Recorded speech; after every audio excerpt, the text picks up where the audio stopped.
Line ছিল না।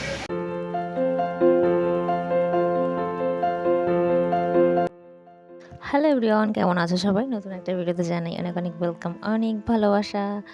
আজ ছিল 22শে জানুয়ারি। আর সকালবেলা ঘুম থেকে উঠে ফ্রেশ হয়ে গেছি, আর এদিকে দেখছি আমার সোনা মাটা চলে এসেছে, মাসি ওকে নিয়ে এসেছে। আর এদিকে ছোটো মাসির কোলে বসে তিনি এখন মুড়ি খাচ্ছেন। সকাল বাজে এখন প্রায় 9টা। সকালবেলায় খাওয়া দাওয়া বলতে রুটি খেয়েছি, আর মা এদিকে টিফিন প্যাক করছে। অবশেষে আমরা এখন চললাম মালদার পথে, মাকে ফাইনালি নিয়েও যেতে পারছি। অনেক দিন থেকেই শুধু ভাবছি নিয়ে যাব মাকে, তার সময় সুযোগ কোনোটাই হচ্ছিল না। তো ফাইনালি এই এতগুলো বছর পর, মানে আমার এতগুলো বছর বিয়ে হয়েছে, 4টে বছর প্রায়। তো মা একবার আমাকে মাত্র ছাড়তে গেছিলো, তো সেইভাবে বেড়াতে যেতে পারিনি।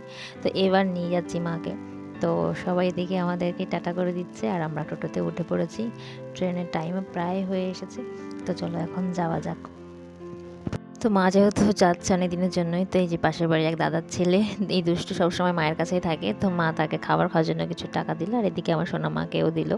তো দাদু ঠাকুমারা এরকমই হয় যে কোথাও যাওয়ার সময় কিছু হাতে দিয়ে যায় খাবার খাওয়ার জন্য। আমরাও ছোটোবেলায় এই দিনটা পার করে এসেছি। তো এখন বেরিয়ে পড়েছি, যাচ্ছি স্টেশনের দিকে।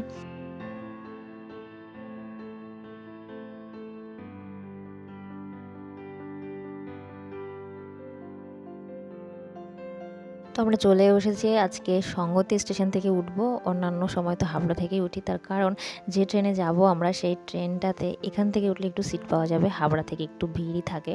তো আমরা বেশ ট্রেন আসার অনেকক্ষণ আগেই পৌঁছেছি, একটু অ্যাডভান্স টাইম নিয়ে বেরিয়েছি যেহেতু ব্যাগপত্র আছে অনেক সাথে। তো অবশেষে আমরা কিন্তু চলে এসেছি কলকাতা স্টেশনে।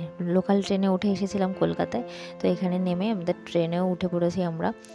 আর এটা ছিল কলকাতা থেকে বালুরঘাটের ট্রেন। তো এই ট্রেনটায় উঠে দেখলাম কামরাটা মনে হচ্ছে নতুন করেছে, কারণ জানালাগুলো পুরো অন্যরকম। এর আগে যখন আমি যেতাম তখন দেখতাম স্লাইডারগুলো ছিল অন্যরকম, আর এখন দেখছি অন্যরকম। তো দুপুরবেলায় খাওয়া দাওয়া সেরে আমরা একটু রেস্টও নিয়ে নিচ্ছি। আমি মিডিলে শুয়ে পড়েছি, আর মায়ের সিট ছিল নিচে। তো তারপরে দেখছি আমাদের পাশের সিটে একটা ছোট বাচ্চা এসেছে, তার সাথে আমি একটুখানি কথাও বলছিলাম, গল্পও করছিলাম। এমনিতে বাচ্চাটা খুবই শান্ত, কিউট।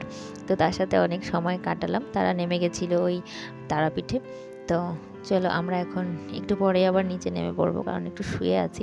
দুপুরবেলাটা খাওয়ার পরে একটু মনে হয় একটু শুয়ে থাকি। আজকাল আমি যতবারই ট্রেন জার্নি করছি ততবারই আমার আশেপাশের সিটে কোনো কোনো বাচ্চা থাকছেই, তাদের সাথে বেশ সময় কেটে যায়। এর আগেও একা একা যখন জার্নি করেছি তখনও কয়েকটা বাচ্চা ওরকম পাশে ছিল, সময় ঠিক কেটে গেছিলো তাদের সাথে কথা বলে বলে। তো বাচ্চাটা ভীষণই কিউট, আর তার দিদার কোলে সে বসেছিল, আর মা ছিল পাশে। তো এখন বেজে গেছে প্রায় ওই 4:30 মতো। তো ওপর থেকে নেমে গেছি নিচে। এখন বিকালের একটুখানি চা খাওয়া ভাবছি, মাথাটা প্রচণ্ড যন্ত্রণা করছে। একটু চিড়ে ভাজা নিয়ে নিয়েছিলাম, মা আর আমি বসে বসে খাচ্ছিলাম।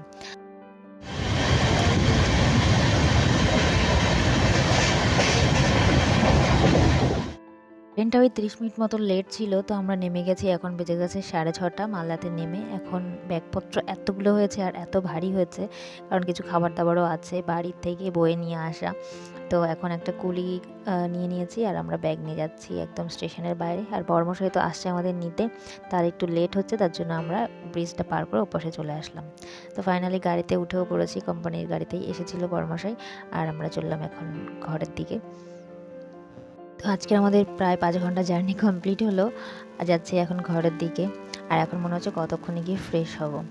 তো ঘরে না যাওয়া পর্যন্ত আর শান্তি হচ্ছে না। তো ঘরে চলে এসেছি, আর আজকে শাশুড়ি মাও এসেছিলো। রান্নাবান্নার আজকে ঝামেলা নেই, রান্না করে রেখেছে। বর একটু রেস্ট নিচ্ছে, আর এদিকেই পুচকু তার ঠাম্মার ফোন নিয়ে এখন গেম খেলছে। চলো আজকের মতো টাটা, সবাই ভালো থেকো।